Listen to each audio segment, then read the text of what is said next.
So the House passed the third attempt to avoid a government shutdown. Now this will be heading over to the Senate. What's in the deal? I've talked about it a couple of times. It does have everything staying funded at current levels till March 14th.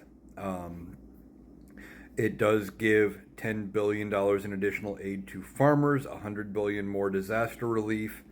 And really the only get for Donald Trump out of this whole thing is they raised the debt ceiling by a trillion and a half dollars, which means for at least a while they're not going to have to deal with a debt ceiling fight, because when that comes up, obviously we have to figure out whether or not we're going to borrow more money, what the new limit's going to be. Then it's almost always a fight anymore. It used to be just a rubber stamp, and can't believe I'm saying this, but I agree with Donald Trump. It probably needs to go away, because most countries have gotten rid of it because they realized it doesn't do anything. Just every time it comes up, we increase it and we move on.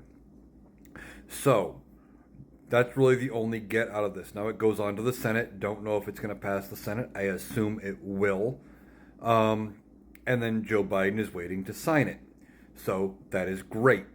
We are probably going to be avoiding a government shutdown. Now, there is an off chance, depending on how long it takes them to approve it in the Senate, that, maybe Joe Biden doesn't get to sign it till sometime after midnight Eastern, but it really wouldn't affect much if it's that late. But I'm not worried about that. I think it's going to pass the Senate and we're going to move on.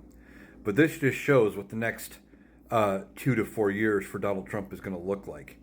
He threatened. He wanted to primary out his own party. They were trying to say, kill the bill, do it my way. I want this, I want that. In the end, Republicans said, we can't do that.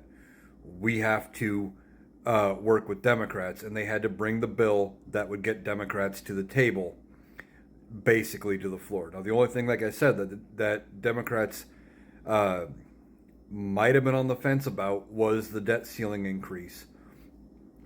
But the rest of it, everything that was in the original bipartisan deal that Donald Trump wanted killed. So in the end, it's not a big thing. But ultimately, this is how these fights usually work out, is last minute of the last day, they get a deal, they get it passed, and here we go. Now, some Republicans still wanted it to shut the government down, and they wanted to try to blame Democrats. That's not how this works. Republicans were the ones calling for it, including the loudest voices being Musk and Trump. So they would have owned the shutdown. So this is a big win for the country, and I'll keep you posted as soon as I hear the Senate has passed it.